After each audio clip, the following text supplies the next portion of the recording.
Hello friends, welcome to the channel. ఈరోజు చాలా రుచికరమైన స్నాక్ రెసిపీ అండి. అదేనండి, ఎంతో ఈజీగా ఆలు మటర్ కట్లెట్ ఎలా తయారు చేసుకోవాలో చూద్దాం. ఇది టేస్ట్లో ఎక్కడ కూడా కాంప్రమైజ్ అయ్యే ప్రసక్తే లేదు. కొంచెం షాలో ఫ్రై చేసుకుంటాం కాబట్టి కొంచెం ఆయిల్ పడుతుంది, బట్ అప్పుడప్పుడు తినేటప్పుడు తప్పలేదండి. ఈ రెసిపీ పిల్లలు పెద్దలు అని తేడా లేదండి, అందరికీ పర్ఫెక్ట్ స్నాక్ ఐటెం అని చెప్పుకోవచ్చు.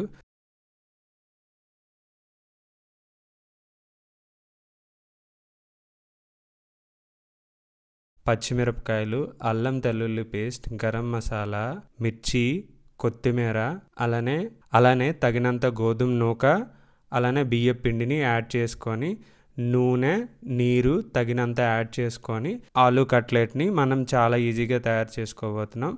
ఫస్ట్ నుంచి లాస్ట్ వరకు మీరు వాచ్ చేసినట్టయితే మీరు కూడా ఎంతో సింపుల్గా ఈ ఆలు మటన్ కట్లెట్ని తయారు చేసుకోవచ్చు మీ ఇంట్లో. స్క్రీన్ పైన చూపిస్తున్న విధంగా ఒక కడాయిలో ఆయిల్ యాడ్ చేసుకొని అందులో పచ్చి బఠానీ, అలానే జీలకర్ర, తెల్లుల్లిపాయలు, పచ్చిమిరపకాయలు, తగినంత ఉప్పు యాడ్ చేసుకొని దాన్ని కోర్స్ గ్రైండ్ చేసుకోవాలి. అలానే 2 లేదా 3 బంగాళదుంపని మెత్తగా స్మాష్ చేసుకోవాలి స్క్రీన్లో చూపిస్తున్న విధంగా. ముందుగా మనం ఫ్రై చేసుకున్న ఈ పచ్చి బఠానీలని కోర్స్ గ్రైండ్, అదేనండి బరకగా గ్రైండ్ చేసుకొని మనం క్రష్ చేసుకున్న బంగాళదుంపల్లో ఈ మిశ్రమాన్ని యాడ్ చేసుకొని, అలానే తగినన్ని ఆనియన్స్ని కూడా యాడ్ చేసుకొని, పుదీనా, ఇంకా ఏమైనా వెజిటేబుల్స్ లేదా ఇంకా పచ్చిమిరపకాయలు ఇవి యాడ్ చేయాలనుకుంటే చూసారు కదా, చూస్తుంటేనే చాలా కలర్ఫుల్గా ఉంది.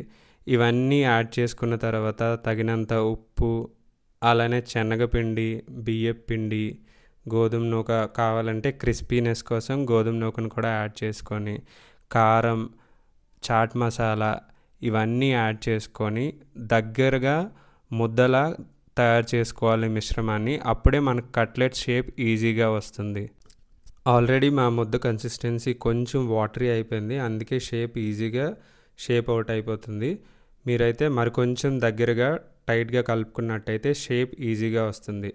అలానే మొత్తం మిశ్రమాన్ని మీకు తగిన సైజులో ఎన్ని కట్లెట్స్ కావాలంటే అన్ని కట్లెట్స్ ప్రిపేర్ చేసుకొని ఒకదాని తర్వాత ఒకటి ఇలా పక్కన పెట్టుకున్నట్టయితే ఈజీగా అన్నీ ఒకేసారి ఫ్రై చేసుకోవచ్చు. ముందుగా ఒక ప్యాన్ పెట్టుకొని ఆ ప్యాన్లో ఒక 5 టేబుల్ స్పూన్ ఆయిల్ యాడ్ చేసుకోవాలండి.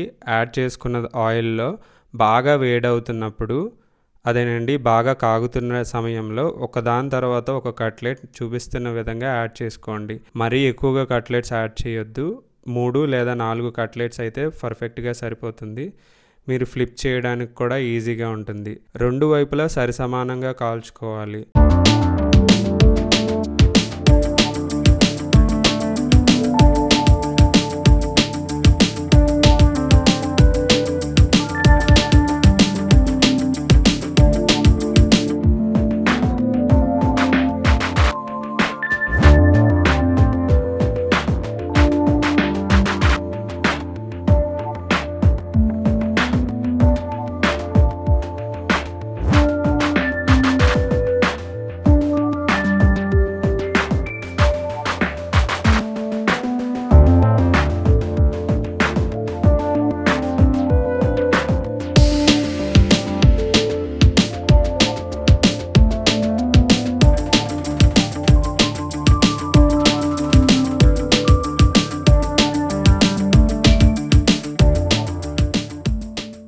ఇలా ఇంట్లో సులభంగా ఆలు మటర్ కట్లెట్ తయారు చేసుకోవచ్చు.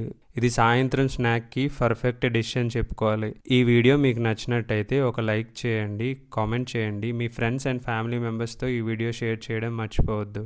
మరి ఇలాంటి వీడియోస్ కోసం మన ఛానల్ని సబ్స్క్రైబ్ చేయడం కూడా మర్చిపోవద్దు.